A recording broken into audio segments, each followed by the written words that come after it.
Hey everybody. So today is a today was a day that you try to do your best to be a bigger person and to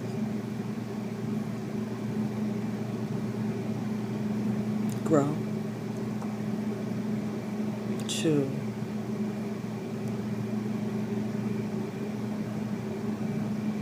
conduct yourself in a manner that will bring be honorable, to be an honorable person.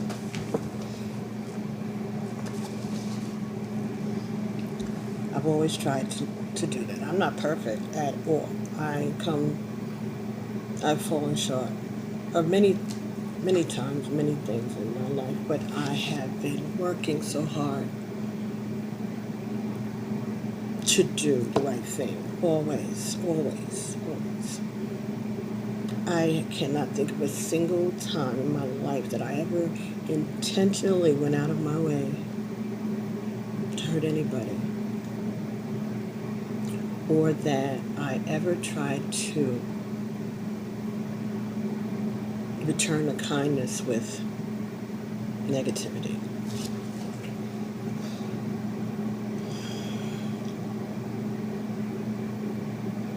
And today, I guess I was tested. Maybe I got a 75.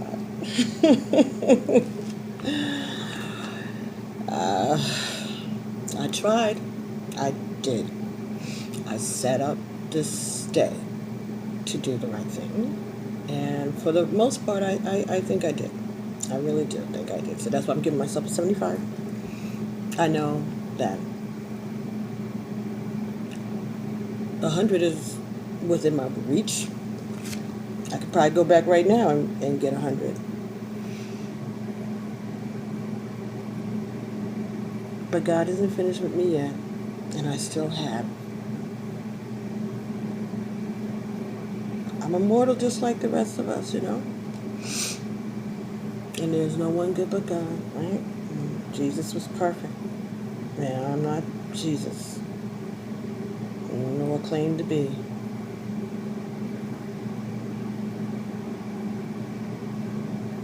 But I had my feelings. They weren't hurt.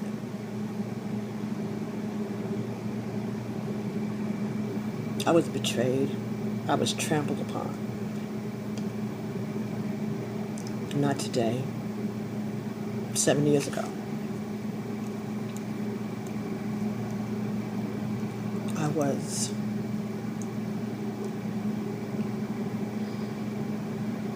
taken advantage of.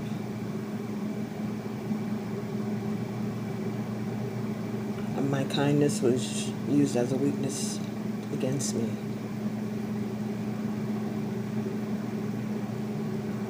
And people who I thought were my friends, who I had believed were my friends, turned out not to be that at all.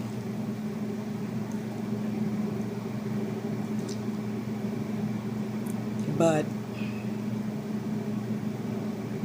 there was another person who was an innocent bystander who had no hand in any of that, but was hurt.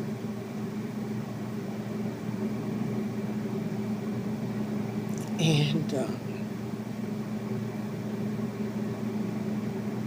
in all these years, I never had the opportunity to make it right. Not that I really needed to, because I didn't do anything. I was victimized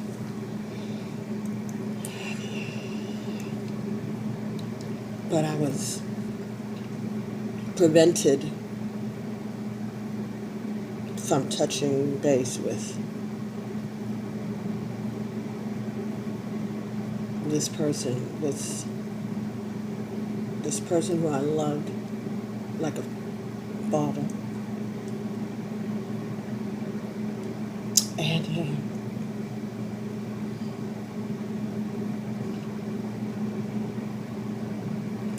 so he passed away recently. And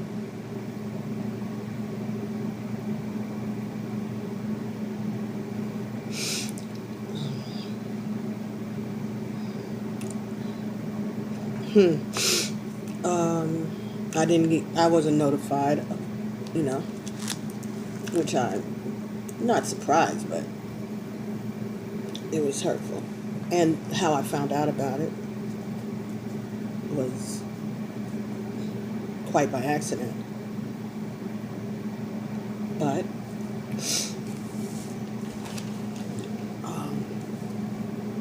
later on, in between the time that he passed away and today, I was extended an invitation to attend his memorial service.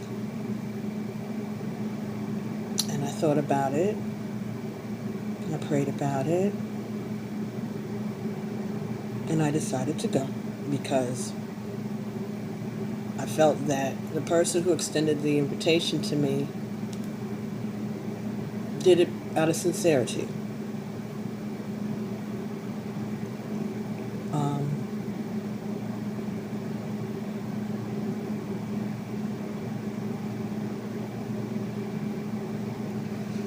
So anyway, I went, and it was a wonderful, wonderful service for a marvelous, wonderful, wonderful, wonderful man who has made a positive impact in so many lives.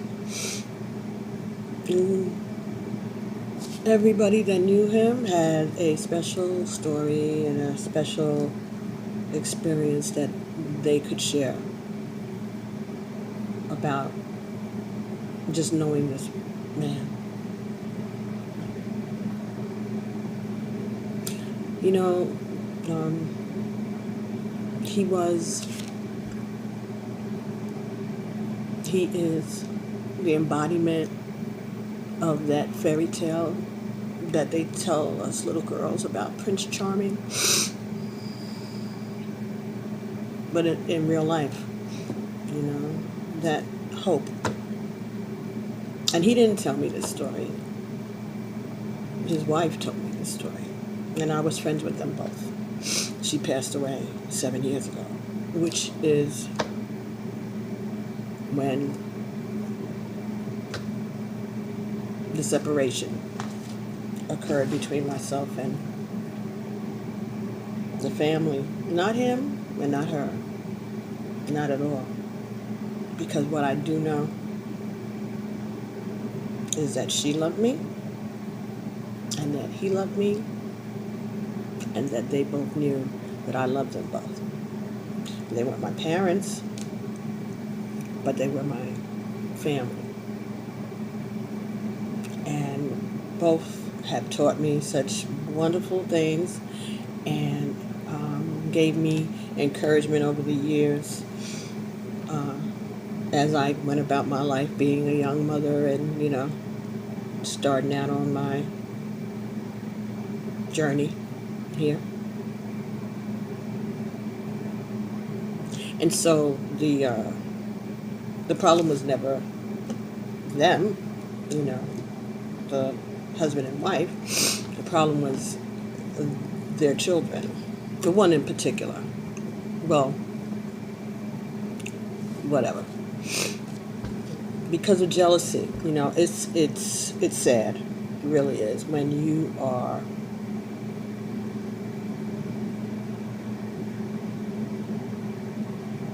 jealous about the relationship that your father and mother have with someone who's your friend, someone that you brought into their lives and who they just took to.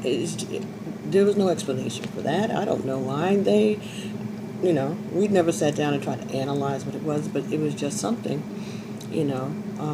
that we bonded. The three of us loved each other. Didn't take anything away from the love that they have for their children. That's their family. Those are the children that they gave birth to. But there was not a time when I called or went to see either of those people that their arms weren't open, their door wasn't open, that we had laughter and fun and jokes and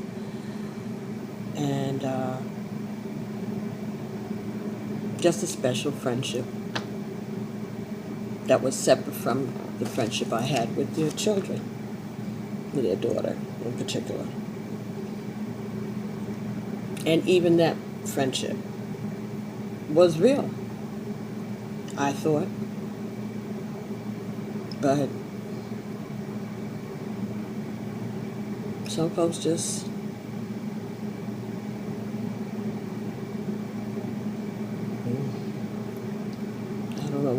I don't even understand what that was about. I don't at all. There's no other word I can find for it but jealousy. And it was so obvious, that even the parents knew. But I don't know that they would ever have imagined that it would have taken the turn that it took.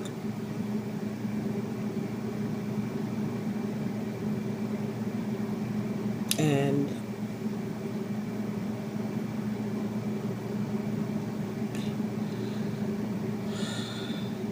it has not gotten any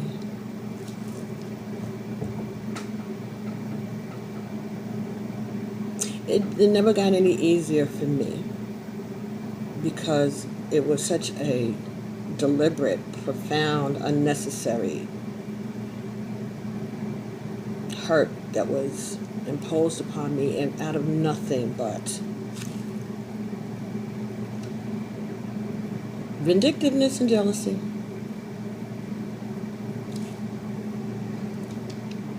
But today was his memorial service, and I attended, and I'm glad that I did. I really am glad that I did, because it just such a wonderful, beautiful, powerful, mystical, spiritual, wonderful person. Just amazing, amazing soul. Amazing soul. Amazing human being. An angel who walked among us, and I had the opportunity to make this person such a part of my life. And I was honored to know him.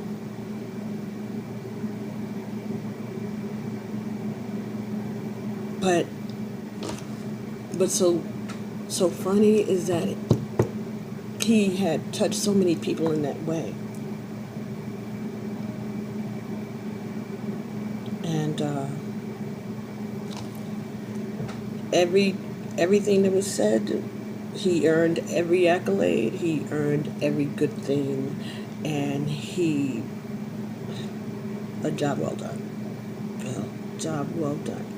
And I will forever, ever, ever be in his gratitude.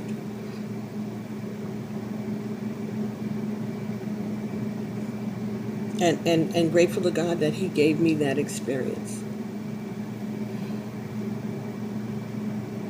But at the end of the service, they were going to have repasts. I couldn't do it. I couldn't stay. I couldn't go. I could have. There was nothing stopping me from, except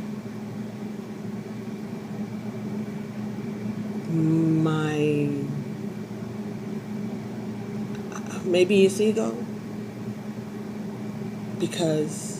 Not because I was too good or anything like that. I don't think I could have held it together. I don't think I could have kept my composure, and I did not want to do that because I wasn't there to get that attention. I don't want that attention. I didn't want that attention.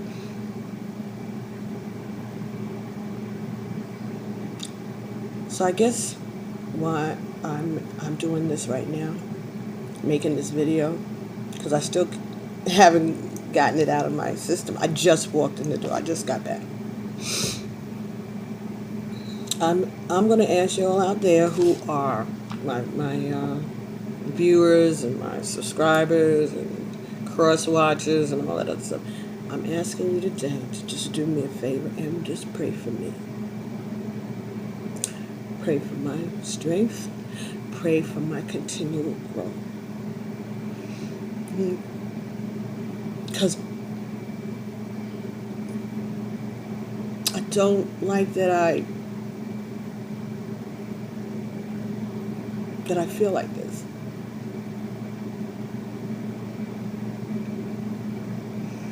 I feel like I should have been above it and been able to socialize, I guess. Because it's one thing to sit in the service and, listen to the pastor and the songs and stuff like that. But then at the end of the service, and, you like to fellowship with the family and, express your condolences and, talk about your memories. And I'm sure, as they're serving dinner at the repast, that people are there sharing their wonderful, wonderful stories about this wonderful, wonderful man. And I would have loved to stay for that, and I would have had a story or two to share myself. But I could not get myself to be able to give eye contact to some of them.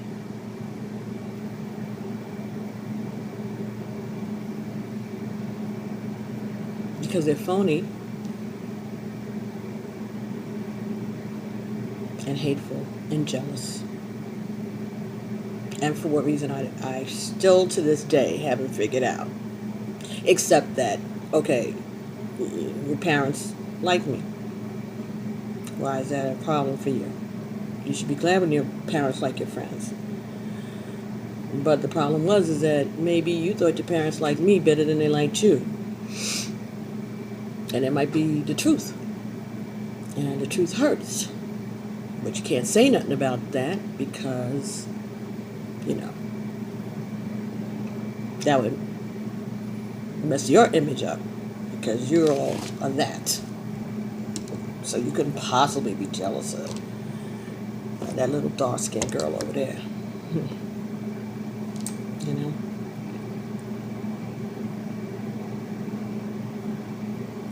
And I say that because I know her, because she was my friend, and I know how she thinks. And she's insulted me to my face about that. Oh, I don't even know why these guys like you, She said to me one time, she says, yeah, they like you because you got them bedroom eyes. What is that? What's she talking about?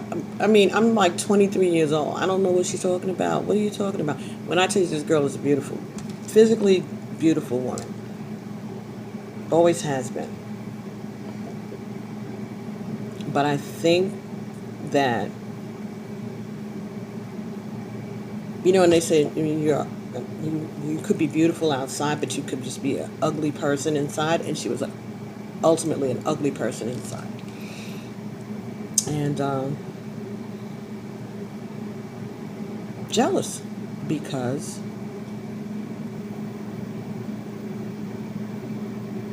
everybody around us, those who were her family members, blood, friends, whatever, her boyfriends, her husbands, ex-husbands, whatever, anyway, they just liked me because I was just cool. Not doing anything, not buying nobody's friendship, not sleeping with them and all of this other stuff. Is not nothing like that. It was just a personality thing. Some people's personalities are easier to get along with than other people's, I guess. You know, and over the years, people, as we get older and grow up and whatever, people are like, oh, really, you're not that nice a person, no matter how beautiful you are. Trifling. That's that. I guess that's only that's only word I guess that could explain it that I can come up with. She just was trifling, just was trifling, and so these are her. This was her stepfather.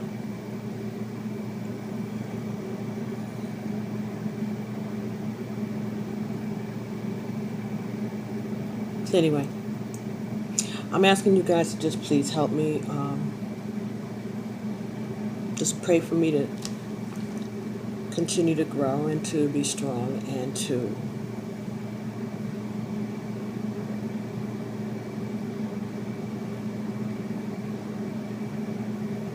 let this energy that I'm feeling right now just kind of dissipate and go back to where it came from, because I got work to do and I don't want this to be interfering in any way with the work that I have to do, the work that this man and his wife knew that I was capable of doing 20, 30 years ago when we all first met. And that they encouraged me over the years to do. So I got to shake it off, I know. But I need, I'll just ask for y'all just do me that favor today,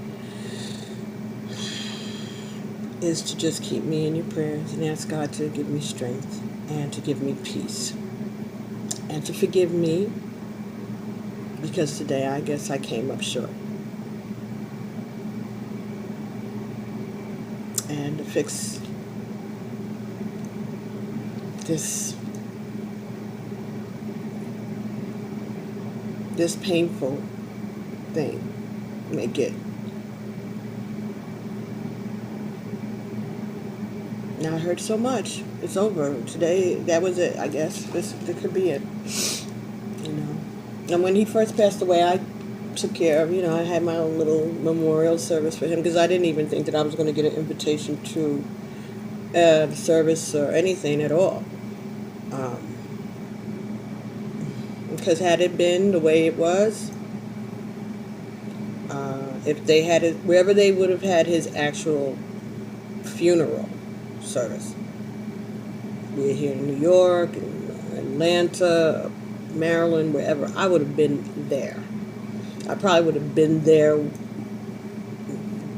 to visit him during his, his time in, as leading up to his passing, because that's just how much I loved him as a father figure, as a mentor, as a hero.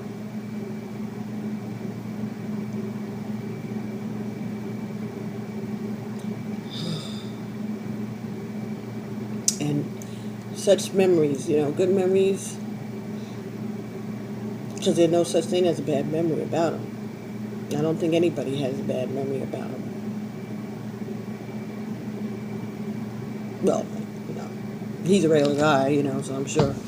But I'm saying, for the most part, nothing but great things to be said for this man, about this man. And I am so grateful, again, to have known him and to have loved him and to know that he loved me. So, I'm still a work in progress, and I strive to do better every day. And I'm just asking you all to please do me a big favor and just pray for me. Send me some positive energy so that I can continue to do the work that I have been instructed to do, to help just whatever God gives me to do, to reach out and to help and to inform and educate and, explore with you as we all go on this journey in life. So anyway, this was the program, right? A celebration of life of Cecil Shackleton, February 5th, 1928 to September 18th, 2017. Shack. And this is a booklet. This program is 15 pages long, plus another little program, and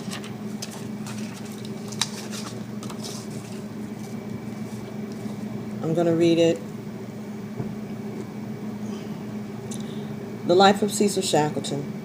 Cecil Shackleton, affectionately known as Shack, made his grand entrance into this world in his mother's kitchen on February 5th, 1928 in New York. The 12th of Alphonse and Alvina Shackleton's 13 children, he is survived by his baby sister Dorothy, who currently resides in a nursing home in Orlando, Florida. He was preceded in death by his 11 brothers and sisters.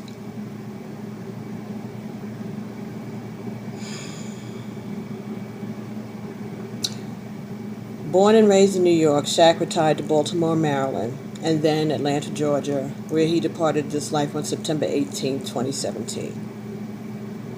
Not a man to waste a minute of the 89 years between his earthly debut and his final curtain call, Shack lived his life with both personal accomplishments and professional accolades. He blew open doors and shattered racial stereotypes as he lived, thought, and created outside of the box. When young black men were being told everything they could not be, Shack pursued a career as a television repairman working for Philco. He was typically a very humble man, but this was one accomplishment with which he glowed with endless pride. The very definition of a Renaissance man, Shack would follow up the finite and cerebral work of an electrician with the selfless and courageous work of a firefighter for both the Coast Guard and later as one of New York's bravest, a member of the FDNY. After retiring from FDNY in 1969, he joined the volunteer Roosevelt Fire Department on Long Island, eventually serving for a decade as their beloved fire commissioner. Always looking for ways to improve safety standards for firefighters and community alike, Shack, in a partnership with two others, invented both an improved fire escape window gate and an environmentally safe fire suppressing agent. Even in retirement, Shack was drawn to serving his community when he spent a few years dispensing his special brand of wisdom to high school students in the Baltimore City schools. And this is real. You can go and find the patent, the blueprints of the gates that he created. And if you live in New York, there are those gates. They're like accordion gates. They cross, and this way you could have a way to get onto your fire. It'd be a fire escape was a way for people to actually break into your house, right? So this thing that they invented was like an accordion gate that you would pull, and you could actually put a padlock on it, so you could lock it. But if you needed to get out in case of a fire, you could easily pull it from the inside and get onto the fire escape and escape. He invented that. It's called a Shackleton gate. You could Google it right now, and it's there. I know because I did it myself a couple of weeks ago. Um, in in 1950, he married Regina Rogers, and from that union was born their two children, Leslie and Eric. In 1970, he married Vivian, and together they blended their 7 children. A few years later, that number, they added number 8, the love child, Chipper. He wasn't Junior, he was Chipper. He was a chip off the old block, right? So, for over 4 decades, until Vivian passed in 2010, they nurtured and loved each other and the huge family that they had created. In 1976, Shaq and his wife, Vivian, were headed to St. Thomas to visit family when their American Airlines Flight 625 crashed onto the island. Using his experience as a first responder, Shaq got his wife to safety and then proceeded to return to the burning wreckage to help get others off the plane, saving countless lives. He received commendations from the airlines and a hero's welcome when he returned to the States. American Airlines later consulted with him and used some of his suggestions to improve in-flight safety.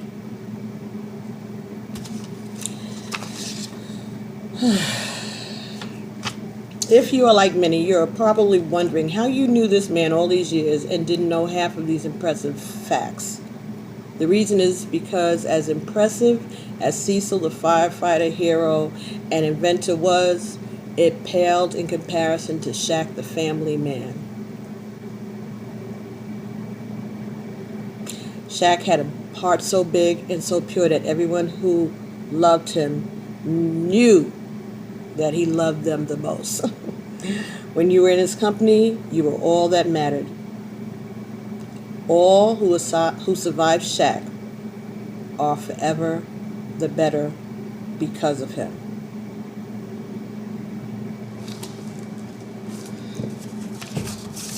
So, there's a lot more, but I wanted to just to get that part. I remember that incident. I didn't know them then.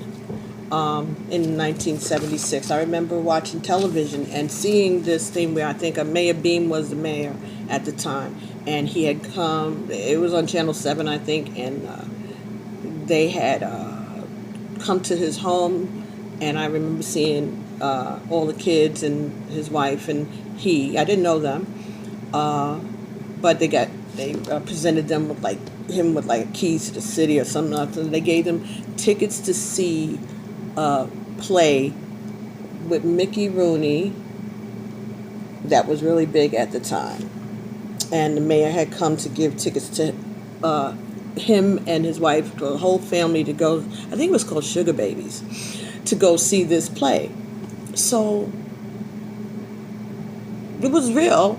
And so when I met him and his wife, I was like, why do they look familiar to me? And his daughter, she was like, yeah, that was them. And I was like, I thought so, But it wasn't because he was bragging or anything. It's because I remember, because I just, remember stuff like that. It stood out to me. And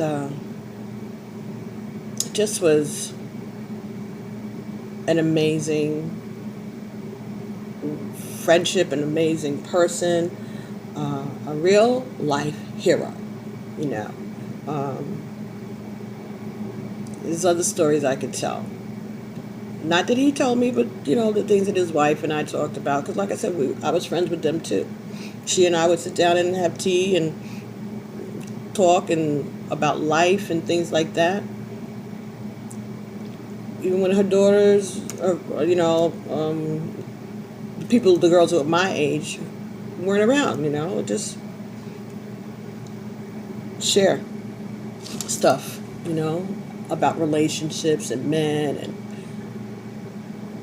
her life before she met this wonderful Prince Charming. And that story that she told me about how she met him and what her life was like before she met him with those 5 children. Because when she met him, she was a single mom. She was a widow and was trying to raise these children. And that's when he came into her life and changed her life completely. Took them out of the projects and moved them to a beautiful, beautiful home in Long Island with a pool and a split ranch, back in the 70s. What? That's a miracle. She's like, what a blessing, that she met this man and that their entire lives were changed because of that. And at my young age, 22 years old, and all I had been experienced up to then, it kind of made you think, maybe there is hope, Maybe there really is a Prince Charming. Maybe he didn't get mugged on his way through Central Park, So it was always a hopeful story. Even going and getting readings. She and I used to go, and this lady used to give us readings. He never went. He was like, I can do that. I don't need her to tell me. I already know. And it's true. He didn't have to. He knew where we were going, and he would listen to the stuff when we got back. We would talk to him about it. Everybody would. We would go like a caravan of us, him and she and I and his daughters and nieces, and we'd go there and sit in that lady's living room and take our turns and wait for her to give us our readings. And he just would laugh and listen. But he was cool like that. He was just cool like that. But the one thing that I want to say is that when I had a fire in a house that I was renting years ago, and my children and I were displaced, and we had nowhere to live. And my daughter was in high school, getting ready to graduate, and then my son was 2.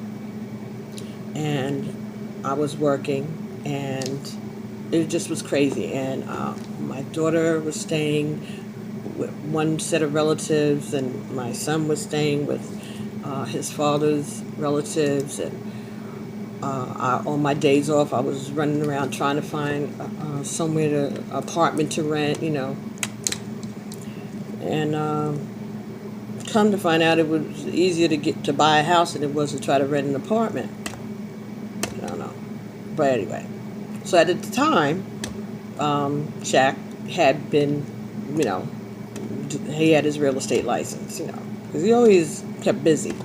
Not that he had to, he didn't need to. It was just, something to do.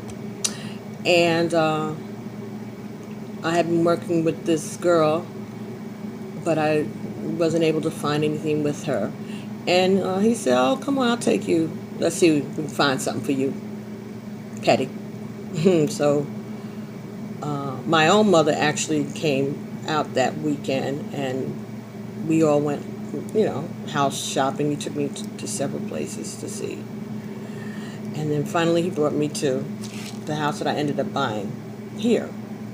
And I loved it, but I didn't want it because it was a bad school district, even though it was a beautiful home in a beautiful neighborhood. But the school district had just been taken over by the state of New York, and it was the first time that it ever happened, and I didn't want to move here. But it was just such a good deal, and it was such a lovely home, and my mother was like, oh, you have to take it. And when I saw it, I fell in love with it, so okay. So we bought the house. All right, fast forward, we're at closing. He's my real estate agent. We're all sitting at closing. And I could just see him right now. He found a comfortable chair to sit in at the closing. And, they start, saying what money is go to the title search company and this person or whatever. They dribbling up your life and who's supposed to get these checks that you have to turn over to these people. So they, said it, he was supposed to be one of the people getting a check because he was the real estate agent. And he said, nah, that's all right. And put it towards her down payment. I don't want it. Give it to Pat. The entire, like they had a boardroom, a conference room set up, and you have all these people in there. And they were like, you could hear like a what?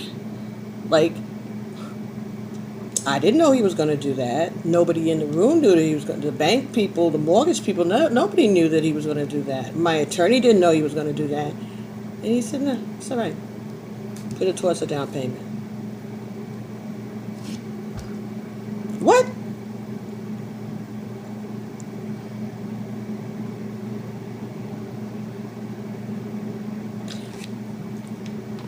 But that was who he was. And that's every time I pay my mortgage for the last 20 years. Thank God, almost end of this year will be 20 years. But that generosity affected how much I pay every month on my mortgage because he contributed that fee. And back then, I think the brokers get like 5%. That was quite a bit of money to pass up. And he did. Then he just sat and smiled at me and winked his eye.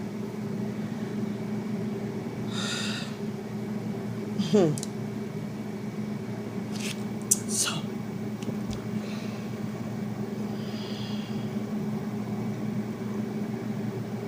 I'll forever be grateful for that and so many other things. But right there, that piece of it, and believe me, there were other crazy, great, funny stories that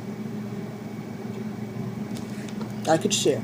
But that one there, I think that's something that everybody could understand. How generous and profound a thing that was for him to do. And that's who he is and who he was. And I'm so grateful, as I said, that I was able to know him and that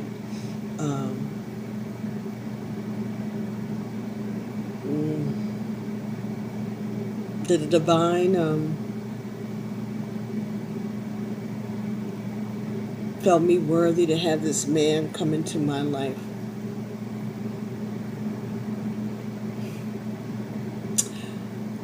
Oh my goodness. So today, I'm just thankful for that friendship, and I'm thankful that his son and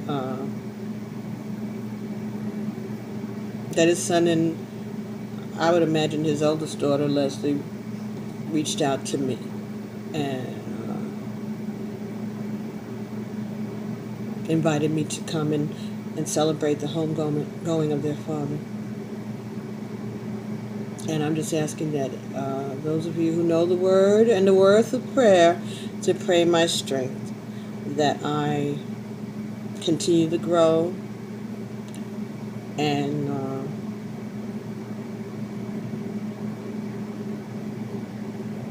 fulfill the purpose, my life's purpose.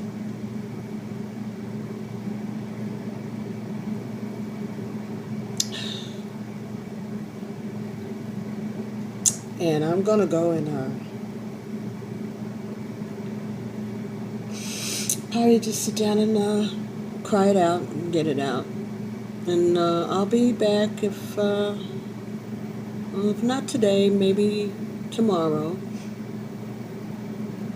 to do some more, to share some more of our work I'll do the readings, but I'm just asking you to please, if you could find time to just send some positive energy my way, and also to send some positive energy towards the light and towards heaven for Commissioner Cecil Shackleton.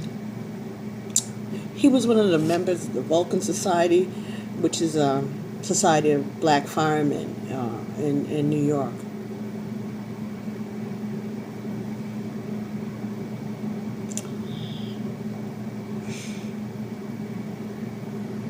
It wasn't easy, but he did it. And I'm proud of him, and his family is ultimately proud of him. It's been a wonderful life. All right. So, thanks everybody, and I appreciate everybody who will just take the time and send me some positive energy. And I'll get back to you all tomorrow. All right. Thank you again. All right. Alafia. Ashe. Amen. Peace.